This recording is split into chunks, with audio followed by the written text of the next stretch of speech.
was I was like half a minute late, so sorry about that. How is everybody tonight? I'm doing well. It is quite cold. Today we got up to -4 Fahrenheit. -4 Fahrenheit. So we have not been above zero for several days. But anyway, you won tomato seeds from Garden State Gardener. Yay! Oh, that's wonderful. That is wonderful. Um, Patty. Where's Patty? I don't see Patty on here. Am I not seeing something? Oh, um, 6 degrees here, coldest this winter. Oh, well, I wish we had that as the coldest. That would be nice. Yesterday's high was -9, I think, and then today it got up to 4 below. And those are just the highs. Lows are, I don't know, somewhere around -20 with like -30, 35 wind chill, something like that. So, yeah, been up. Yeah, Dave. So you guys kind of get like a delay from what we've had, but um, in Newfoundland, oh my goodness, wow, is that the wind chill, Alicia? I wonder if there's like a. I haven't looked at the weather, nationwide for a while, so I don't know if there's like a big storm out there or something or what's going on. Yikes. Hey, Kathy, how are you?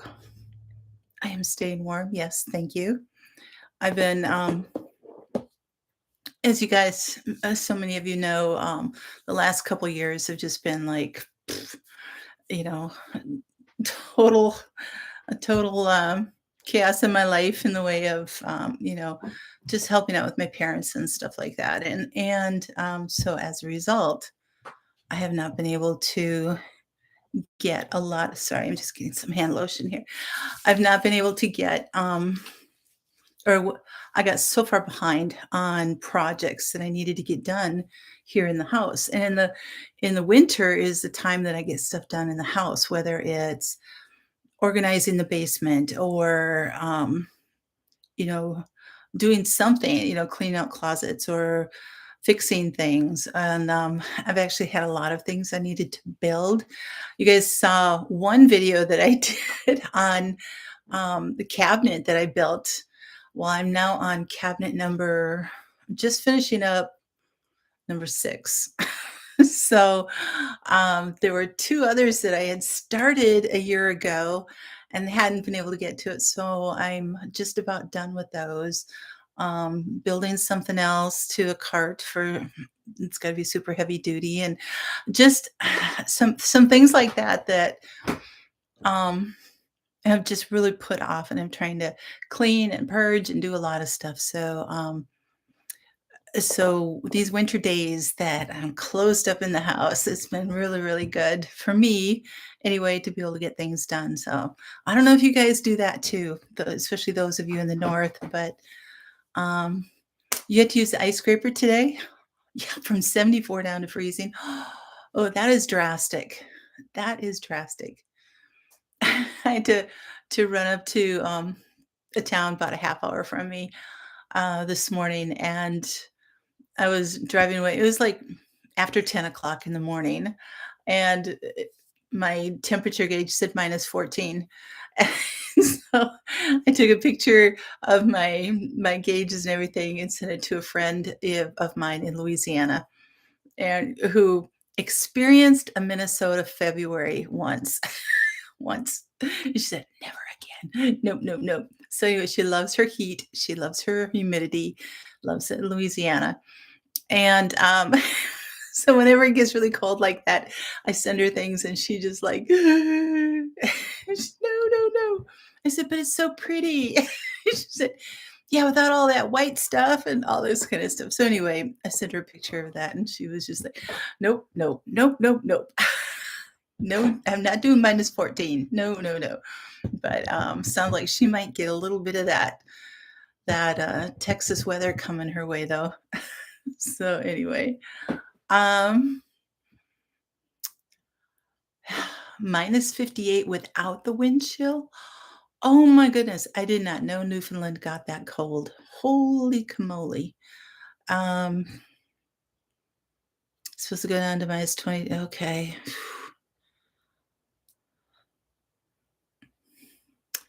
Wow. Hey, Grammy Karen, how are you? Yes, there's a huge drop in temperature. So, ice all over the gates, fences, plants. Oh, yeah, give me snow, give me cold, but that ice, I don't know. It's like a whole nother game, dealing with ice and stuff like that. So it's kind of crazy, right?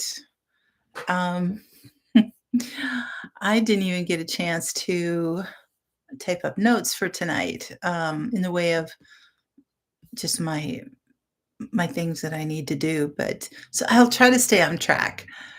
When the sun, yeah, it is pretty. Hmm. So looking forward to spring. I know. Again, I have so many things that I'm trying to get done that I'm okay if spring is not like next week or something like that. But, 2 more days, we're gonna be in February already. February on Wednesday. And it's like, oh man, it comes so fast. Just so fast. Maple syrup. Oh, speaking of which, Dave, there were I don't know, a few other channels, but other people that I'd heard in January when it was getting so warm that the maple syrup was running. And did you have problems with that at your place since the temperatures were above normal? Um, and then if that happens, if they run and then it gets cold again like that, will they run again when things thaw out? So I hear you. I hear you, Karen. Absolutely. So, so the electric company is actually planning a power outage for you? Yeah.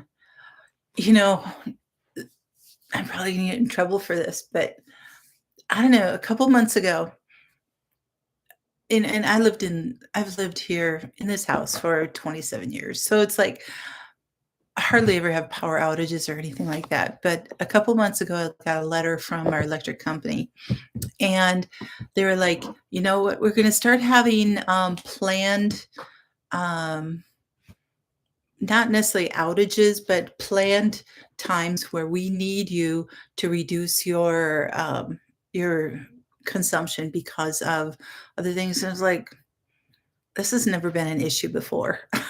Never been an issue before. And it was like, you know, all this EV stuff and everything that's going on, it's like our electrical grid is not going to be able to handle it. I've read articles and stuff that it's going to take. I mean, they're not even talking, well, maybe billions, but they were even talking about in the trillions of dollars that it would take to upgrade the system enough to be able to um, have everything support all of this new electrical stuff that's going on. And it's like, you know, the thing is, how do so many of the electricity is powered by fossil fuels too, and so people don't realize that they are like, oh, electricity, it's clean and free and cheap. Everything is like, but it's fueled by other things unless you're having wind or solar or something like that. But it's so anyway, you had an early run, you didn't tap. It can damage the bud on the tree if they swell too early and freeze again. That's what I was wondering. Um, exactly, Alicia. They're forcing all that, and it's just I don't know. I could get on my soapbox for a couple hours about that. So true. You're working remote all week, not having to worry with. Oh, nice. That is a long ways away from the office. So, Karen, when you moved, was it the same place that you were working at and you just moved further away from it, or what happened with that?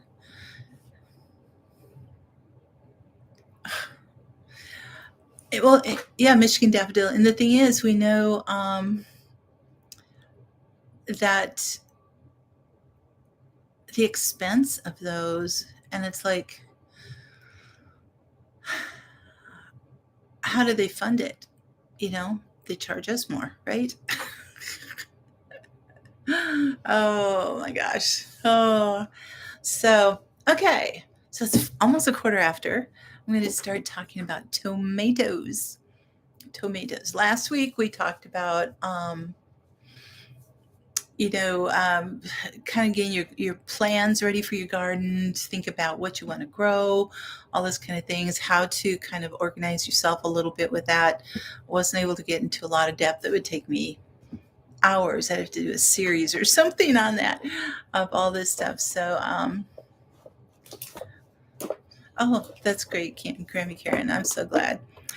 Um, But basically, now for all of my longtime gardeners, you know all the different, you know the stuff. But there's always some in here that are early on gardeners or first time gardeners, or have never, they've maybe grown other things and not really grown tomatoes, or you've only settled into growing one kind of tomato your whole life.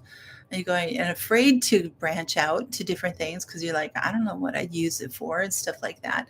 So, anyway, the I hadn't heard about that, Alicia. Ooh. Um, there are basically four kinds of tomatoes.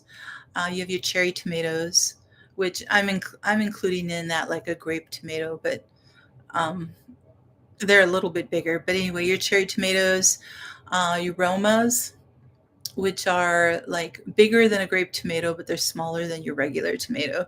And they're a different shape. They're an Italian tomato. Um, and then you have um, like your regular tomatoes that you would get at the grocery store. And then your beefsteak tomatoes. So anyway, I've got last year's catalog here. I can show you some pictures of the different things and everything. So this is cool. It's called a micro tomato plant. Look at that. Or orange hat. Look at that. Doesn't that look fun? Just in a pot. This is Baker Creek's catalog. Um, it's a micro tomato, a dwarf bush plant.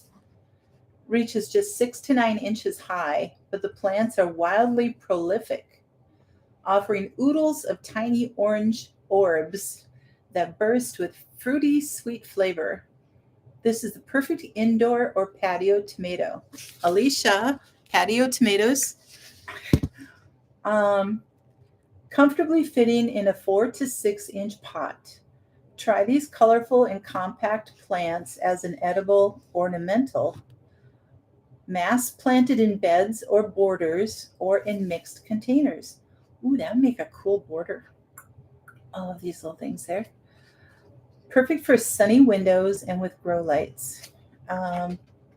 You get 10 seeds for $5.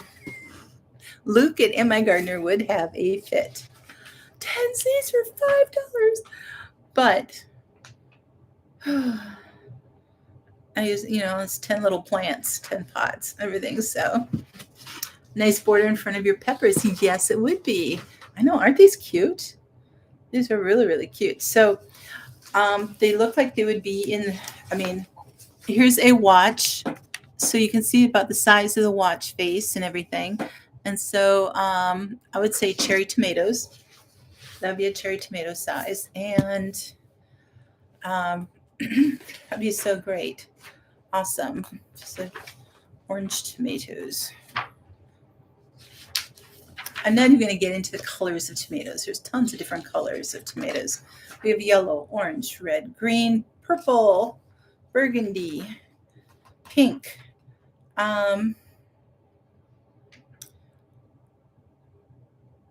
Let me see.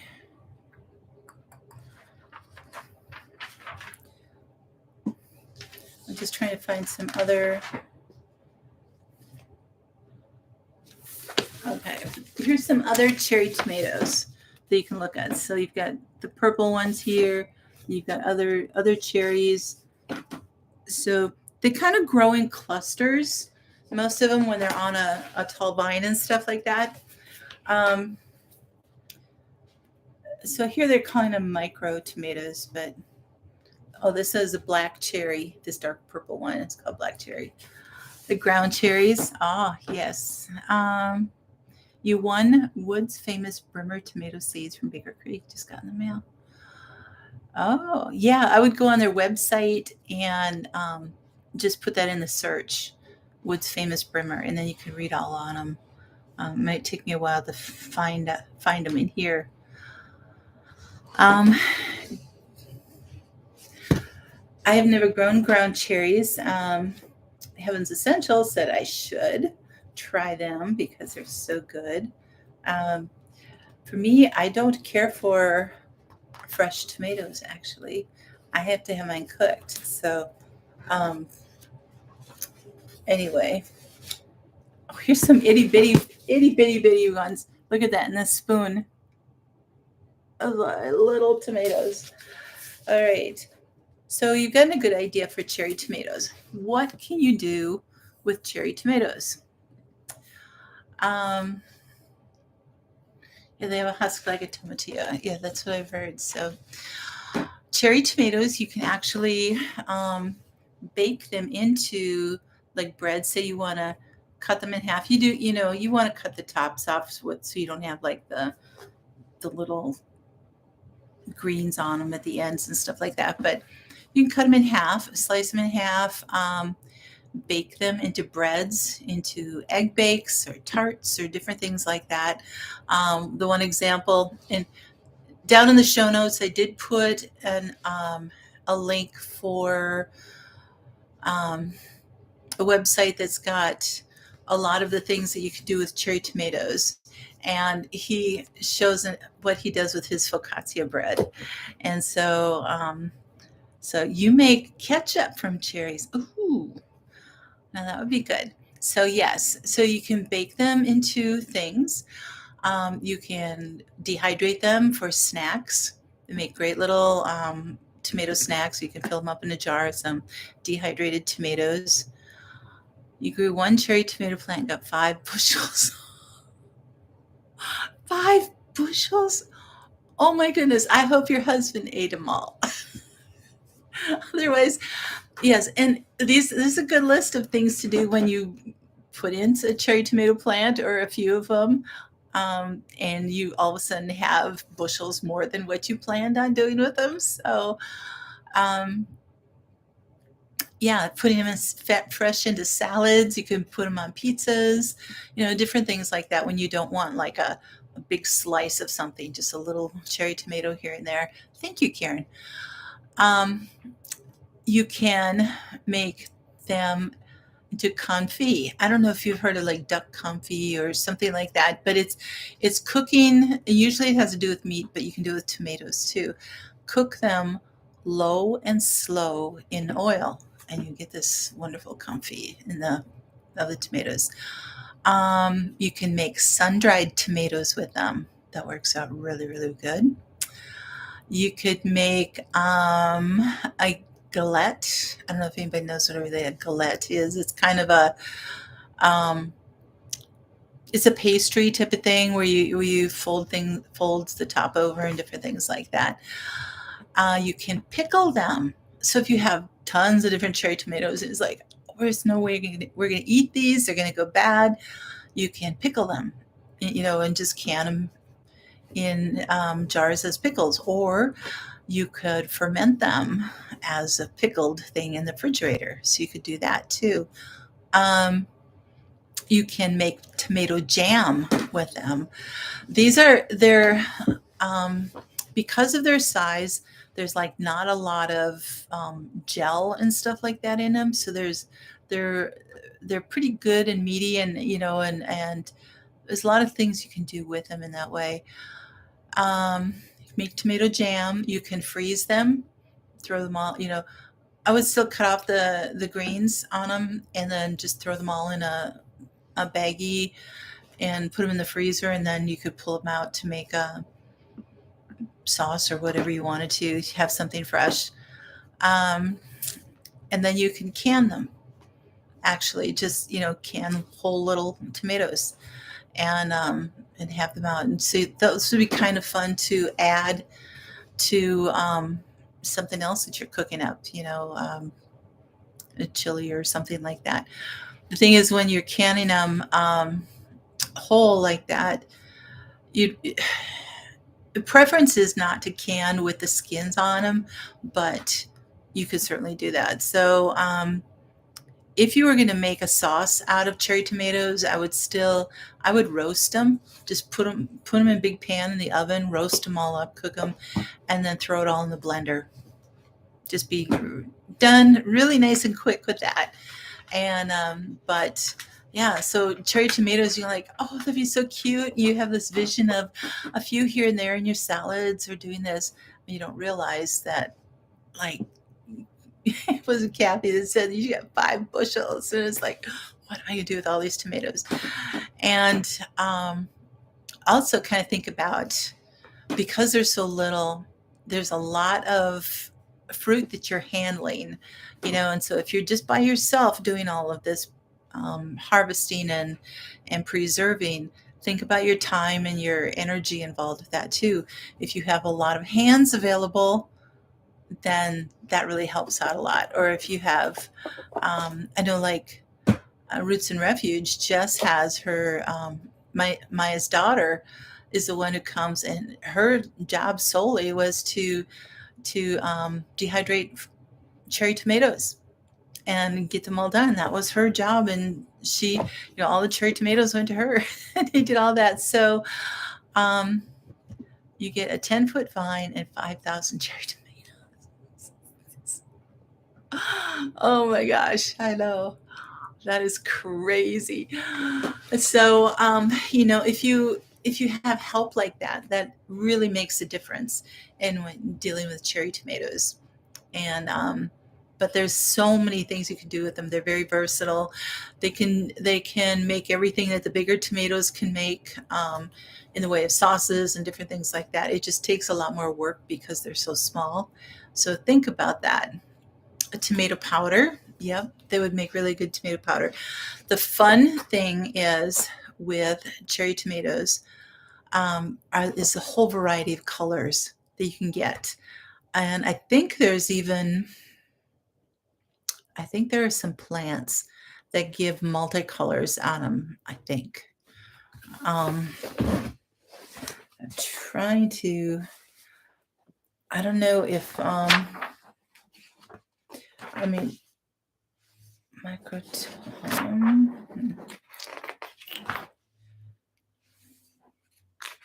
sweet berry tomatoes.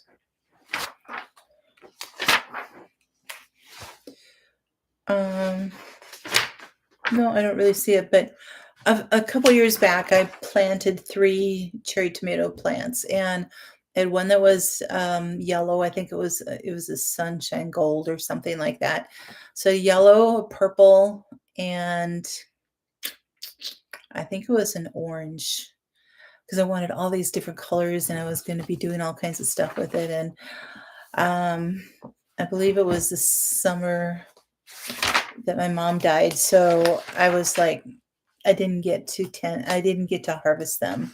Um, and and when you grow something and you're not able to get what you want out of them, it kind of discourages you in a way, and then just kind of like kicks the excitement out of you, kicks the stuffing out of you, and you're just like, I don't know if I want to try those again. It's like I couldn't harvest them the first time, but in another couple of years, maybe I'll try them again. Sometimes you just want to move on and try something different. Hey, Donna, how are you? Well, I'm glad that you're here, and I'm glad you were able to get dinner. Dwarf tomato plants and a few regulars. Um, are you going to try these little minis that in these little pots, Alicia? I mean, these were great. See if I can get back to it here. Yeah, orange hat. Doo-doo. Those are just so great. They can get so many tomatoes out of them. I said masses of tomatoes is what it says. Oh, okay. Tomatoes on red plastic mulch? Really? Red plastic mulch. Oh my goodness, I've never heard of that. Red plastic mulch. Tell me more about that. One thing you love about cherry tomatoes, they drop so many that you miss that they will reseed themselves. That is so true.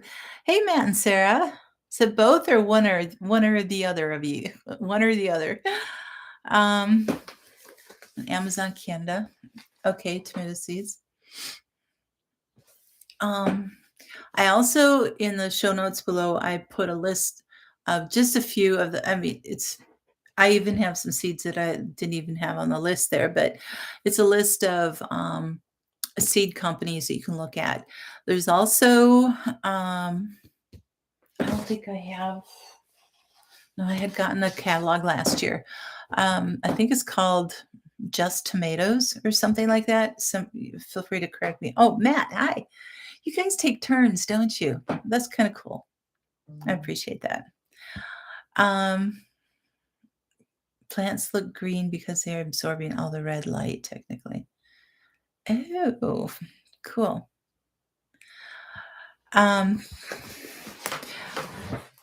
We'll have to see. Well, you'll have to find out what size that you're looking for, first of all, after all of these. So, there's the tone twos. Okay. I mean, they even have some really fun shapes like these. Look at that, the pears and different things like that. So, okay. So the next size that we're going up, Matt, we've just been talking about cherry tomatoes and what you can do with them, how to grow them. You have tomato seeds left over from last year. Ordered a few from in my gardener.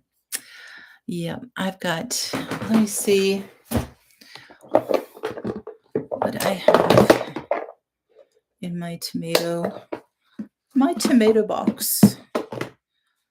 I have the purple bumblebee. Okay, see my screen here. Purple bumblebee.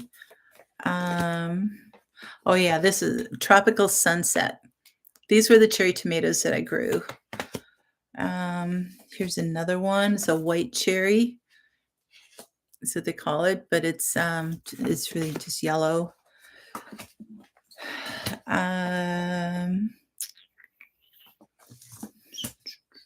think that was it. Buzz here. Let me see if I had any other cherries.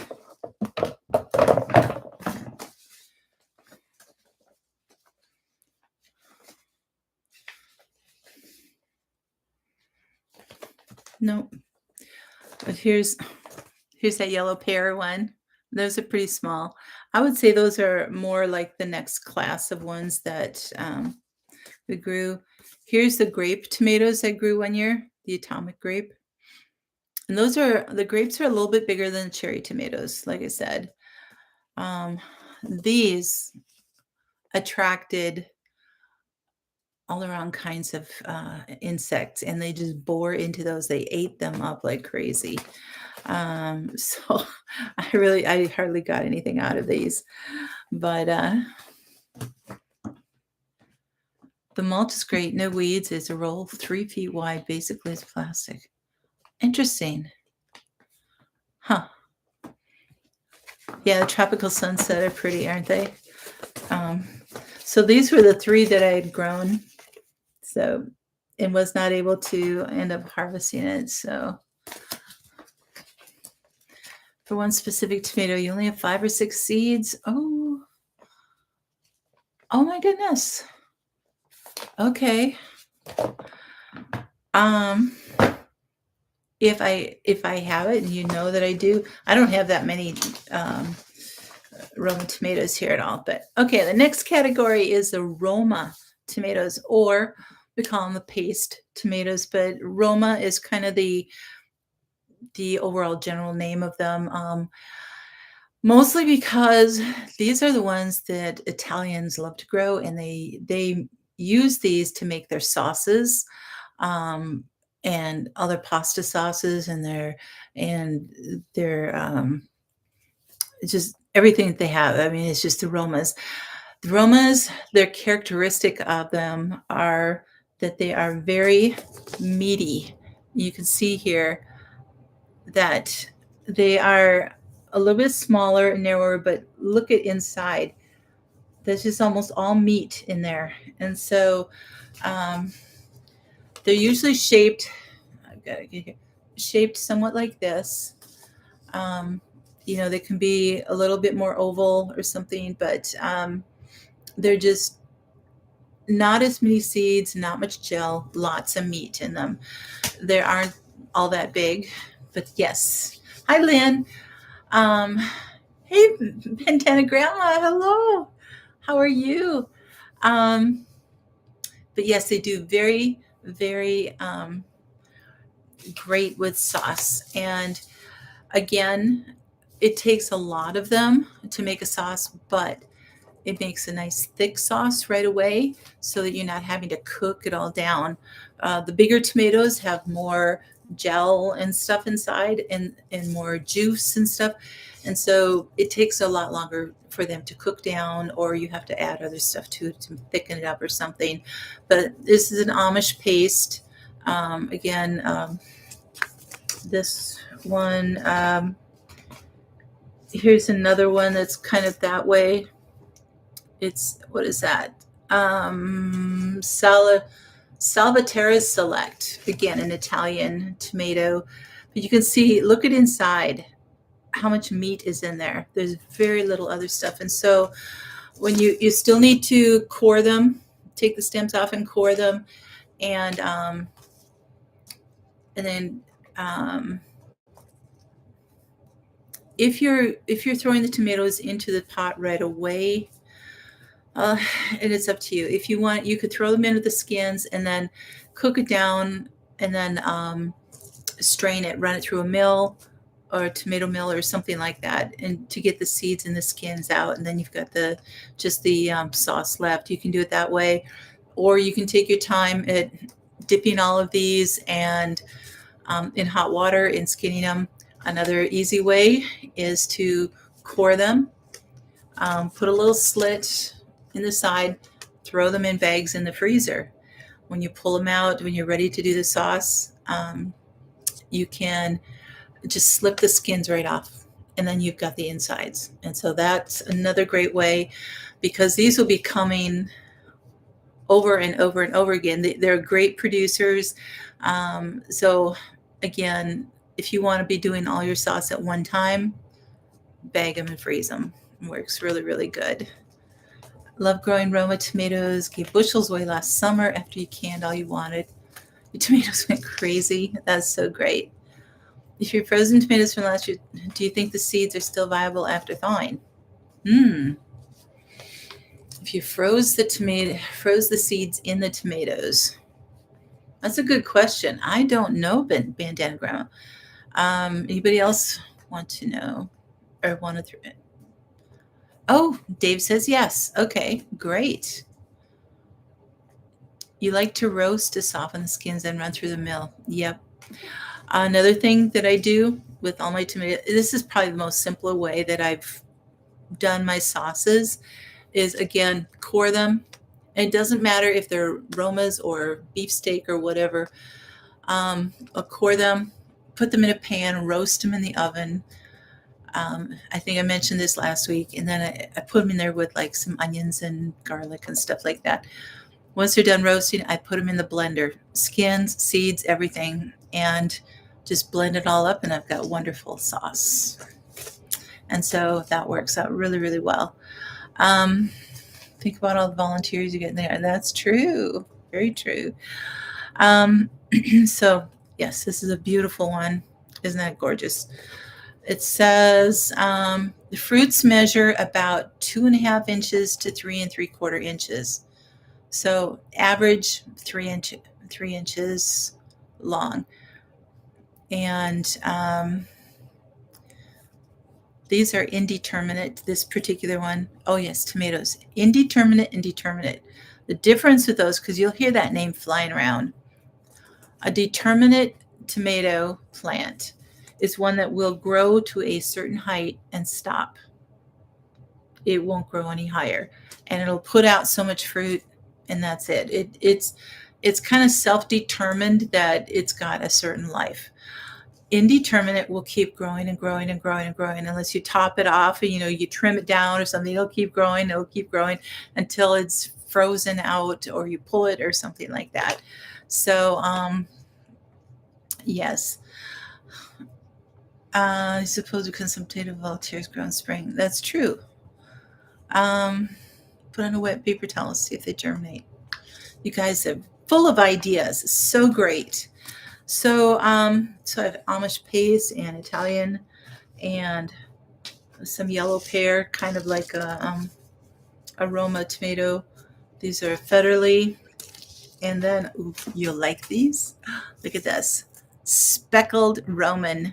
Look at that.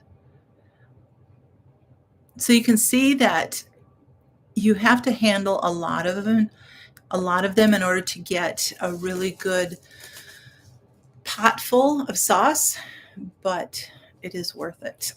So again, a lot of work on those, but again, um, you know, that's something you have to figure out if you have the time, the energy, the extra hands available, or whatever it is that you have. So best part of determinate is all fruit comes at once. Yes. So it's easier for processing. Yep, exactly. So those Italian Romas I was showing you, they were indeterminate, so they will keep coming and coming and coming. And that's where it really is handy to just keep throwing them into bags in the freezer. I am limited on my freezer space. I don't have much, so that is not really an option for me. So these are things you really need to be looking at what you want to do. Okay, what do you make with Roma tomatoes? What's it great for? Sauce, as we've already talked, salsa, because it becomes a thicker, not a soupy salsa. If you take like a beefsteak tomato or a regular tomato and the, excuse me, that are really juicy. Oh, excuse me. It's dry. Fresh salsa. Um, that's really juicy. I mean, you've got like a few tomato chunks and a little other veggie chunks in there, but then a lot of just watery tomato stuff. The Romas will give you a really nice thick salsa for that. Ketchup is great with Roma tomatoes. Not only the flavor of them, but again, you're already starting out with a really thick tomato sauce. And because ketchup, you have to cook it down so far.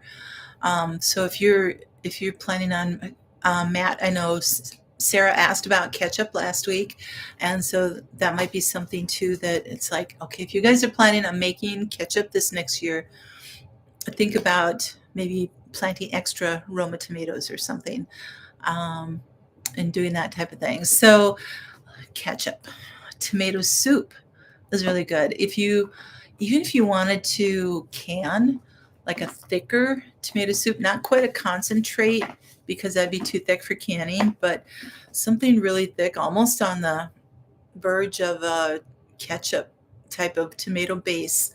And then you can add, milk or water or chicken stock or something like that to it to make a soup out of it, which would be really, really good. I have tomato seeds flying around here. I don't know where they're coming from. San Marzano, yes. Those are another really good ones for sauce tomatoes. Your freezers are full of beef and chicken, so all your veggies go into jars. Nice. Ketchup sauce, barbecue sauce. Yes, Matt. Sarah was asking about barbecue sauce too. So, yes, that would make really good barbecue sauce also. Bruschetta. She's crazy. We don't have room for any more. This is true. You're going to have to go to like a second deck or something like have grow lights for the bottom layer and just build this whole deck that's a whole nother um, I don't know that I've ever seen anybody do it, but it just may give me an idea. It's like this Matt and Sarah's double decker garden. So like it's yeah, hey, you got to do what you got to do sometimes. Okay, um, so tomato soup, bruschetta, yes, gazpacho. You can make that out of it. Again, freeze them, can them, and roast them and stuff like that. So anyway, really, really good. Um, Roma tomatoes would also be really good for diced tomatoes. Um, Again, you wouldn't have as much um, liquid coming from them if you want, unless you like a diced tomato jar, a jar of diced tomatoes with a lot of liquid in them, then you can do that. But if you want something that's not quite as much liquid, then use Roma tomatoes. So again, use it according to your culinary needs, according to your taste buds, according to your time and energy, and there's space that you have to grow. So all of those, all of those are great. Okay, now we go on to a regular tomatoes, kind of like, and those would like the ones that you buy at the store. Um, Generally, those are in the 6 to 8 ounce range um, in a tomato, and they're probably about the size of a tennis ball, maybe a little bigger, baseball, something like that. Yeah, you guys are doing awesome. You really are. Just having your greenhouse and everything, so it's so great. Um, the years you went crazy, started tons of tomatoes and peppers. You advertised the seedlings on your local community page and sold out immediately. Oh, yeah, that's a great, great thing to do if you have a lot of extra plants and you're like, I really overestimated this and what we can grow. So that's super. That is super because so many people either have plans to start it and they don't get to it, or they let me see. Yeah, they've got the plans. They don't really know what they're going to be doing with it. So, Black Prince, Free Purple Russian. Okay. I rarely grow just a regular 6 to 8 ounce tomato. For me, because they're going into a sauce, generally of some sort, either sauce or salsa or something else. And I'm by myself. I don't have time to be dealing with a lot of smaller tomatoes. And so I end up going to the next size. I grow mostly beefsteak. So and I really don't have that many in here, but I have one. Let me see if I can. It's called Black Prince tomato. So I don't know if those are necessarily. Um, this is from Annie's. 3 to 5 ounce fruits. Okay, so they're a little bit on the smaller side. This is what they look like. They're bigger than Aroma, but they're so yeah. 74 days for that. There's no picture here, but Baker Creek is a purple Russian. Now these are a little bit bigger than your regular tomato, but the pink ox heart, and they are shaped like a heart. And so, but I have not grown these yet. It's a new packet. But anybody out there who has grown these, um, from what I have seen from other people growing them, that they love these. Grammy Karen, I think your kids have grown these, right? Hey, Kentuckies, how are you? Sustainable living. Um, I don't know, is Grammy Karen still on here? I'm not sure. I haven't seen her for a while. But yeah, I think Zach and Jen like to really grow these too. And but anyway, these are very, very meaty, and these are probably, how big does it say they get? Doesn't say on the back here how big they get. It's probably in the catalog. Let me get back here to the tomatoes. Oh, there's the Black Beauty. See? Here's the Black Beauty tomatoes. Wouldn't that make a stunning sauce, though? Big purple sauce on your pasta. Oh, that'd be pretty amazing. Black strawberry. Whew. Sweet pineapple flavor. Okay, these are all beef steaks. I don't have much room to lay these all down here, but these are oh, another thing you could do with tomatoes is stuff them. These are Romas. Okay. So these are more your, oops, sorry. Right here, these are more your regular sized tomatoes and everything. And so you would want to, I mean, there's so many of them out there. So you want to choose to see if they're determinate or indeterminate, whatever you'd like. Probably if they're, what their growing season is for the north or south, that type of thing. If they're a longer, shorter growing season, if they're disease resistant at all, those kind of things like that.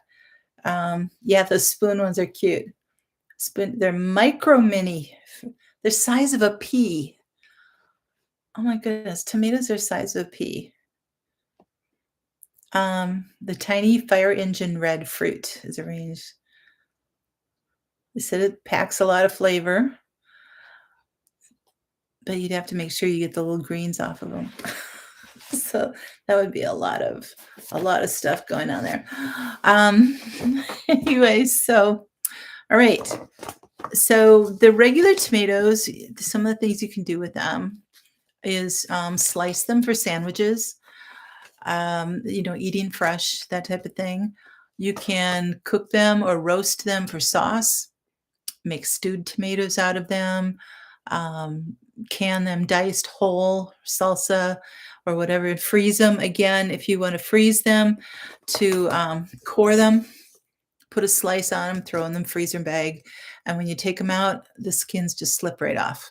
So that makes it nice and easy. I know, the size of a pea. Have you ever heard the ratio of sauce you get between a meaty, smaller Roma and a more juicy, larger beefsteak? No, I haven't. The one thing that I do, because I don't have the time to be cooking down my sauce, if I've got my 10-quart stock pot full of tomato sauce, I've already roasted the tomatoes, run them through the blender, and I've got them in the stock pot. If they're a little too runny yet, I don't have the time to cook them down. So what I do is I will add 3 or 4 of the small cans of tomato paste to them. And I just buy the organic, they're little, 3 or 4 ounce cans, something like that. So I will buy the organic, unsalted tomato paste. So it's just pure paste. And I'll throw that in there and mix it in there, and that thickens it up right away. And so I can still get my 9 or 10 quarts of sauce, and it's much thicker, and I haven't had to do anything. So I do this kind of a cheating type of thing, I guess. But saves a lot of time, a lot of cooking down, and I get a whole lot more for I get more bang for my buck, really, you know? You recommend the coolest heirloom tomato you ever found. It's Zapotec or Mexican ribbed, Oaxacan. Where do you get them, Dave? Do you know? Two names for the same variety. Yeah, turkey roaster works really good. Cook down your tomatoes for 24 to 36 hours. That's a good idea. That's a great idea. Yeah, so I will usually fill like 9 by 13 baking pans and stuff and roasters and stuff like that. I'll fill all those, put them in the oven for 45 minutes to an hour, something like that, and it roasts them up just fine. And I'll pull them out and cool them down a little, run them through the blender, and I've got my sauce. And those are the things. Johnny's or Baker Creek? Let me see. I can find that. I don't know if they have a. It's not like they have a. Okay. Is it. What size tomato is it, Dave? Jersey Devil.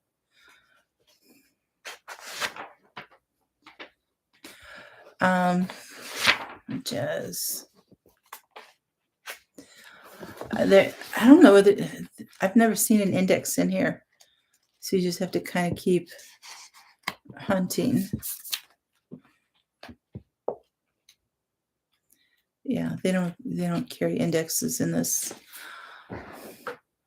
3 to 4 roasters. Wow, Kathy, you are amazing.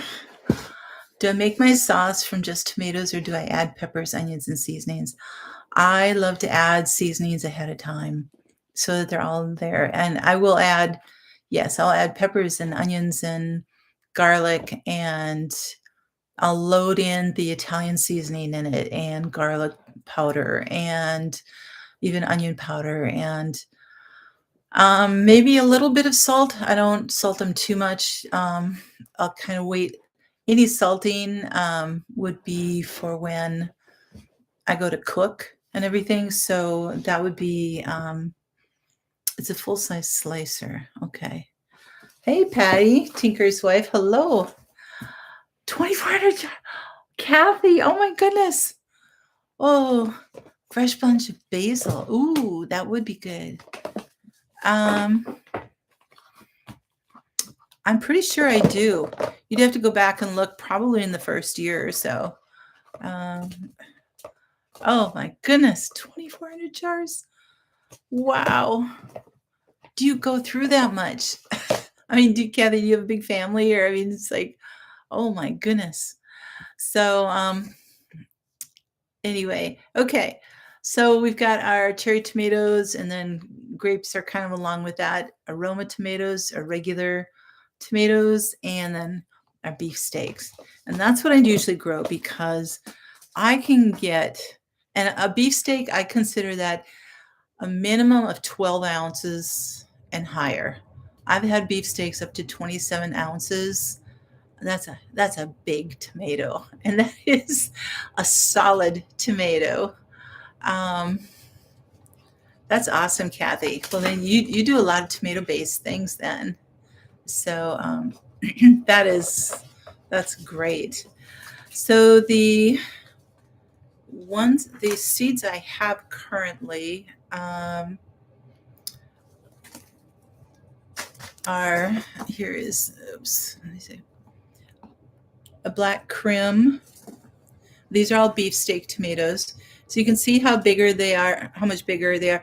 A lot of them will have like kind of like humps and different things like that. Some are just like full big, but others are almost like they're sections.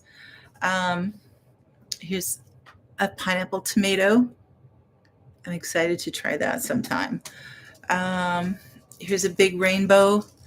Look at the skin on that. It's like a variegated type of thing. So big rainbow tomato.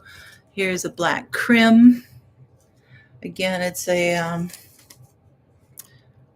beefsteak type thing. And then I do have some of the giant crimson seeds around here somewhere. Let me see. Did I get something else here?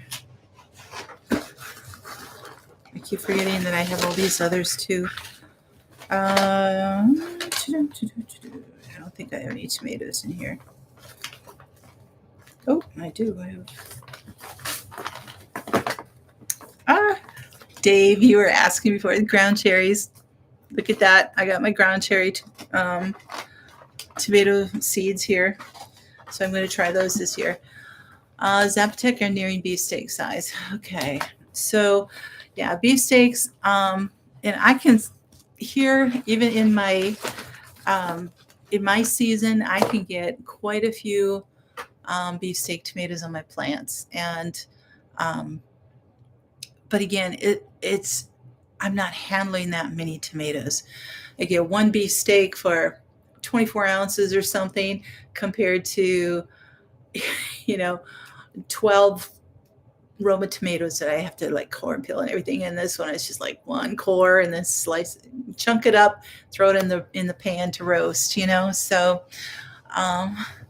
you have a ground cherry preserve recipe? Ooh, okay. Yes, ground cherries. And they're supposed to taste different than a tomato, right? It's a Polish heirloom. It's as sweet as candy. Sweet, tart, and savory. Flavors from a tomatillo to slight pineapple. Anyway, so might try that one. So anyway, so yeah, and beefsteak tomatoes are great for slicing up, for sauce. Again, that's what I mostly make with mine. But I get this huge tomato and I could just take it and just do a bunch of stuff with, and like 12 or 15 tomatoes, and I've filled half my stock pot. And it's like, and I throw a couple things of tomato paste in there and I've got my sauce. And it's just like, sometimes you have to do what you have to do, and I just cut a few corners. And anyway, it helps. But anyway, so those are the different kinds of tomatoes for the different things that you want to make. I would say the Romas are probably the most versatile of all the tomatoes, for what you can make with them and what they can do. Anybody growing the cherry tomatoes, you're going to be doing a lot of fun things with them. But I don't know. Any last questions? Pineapple is close, but maybe mango. Oh, for the ground cherry or ground cherries. Now, is there like only one kind of ground cherry? So there's like one flavor of them. Where are they here? I can't find them now. Ground cherry, where did you go? Lemon basil. Okay. Oh, there it is. Aunt Molly's ground cherry tomato. I have 50 seeds in here. But what I understand, though, this is also one of those that they fall to the ground and they will reproduce next year. Green tomato jam is another thing you can do with the green tomatoes. Yep. I have never made that, but there are more than varieties. So, okay. Several types of ground cherries. Some are better than others. Pineapple is one of the best. Aunt Molly's is an old heirloom. Okay. Looks good though, doesn't it? So, busy little house. Hello. We are just closing up here. So, you guys, thank you so much for coming tonight. And I hope that going through this gave you some ideas. Maybe it's like you've looked at your pantry and going, you know what? I really want to try ketchup or barbecue sauce this year. I've got enough of everything else. Or I want to try this, I want to try that. It's like what tomatoes would be best. And, I was just showing you examples of some of the tomatoes, but mostly just kind of going through the sizes and what they do and different things like that. Oh, that's so great, bandana grandma. Thank you. So you guys just take care. God bless. Always have hope. Have a great week. Stay warm out there, and we will see you next Monday. Good night, everybody.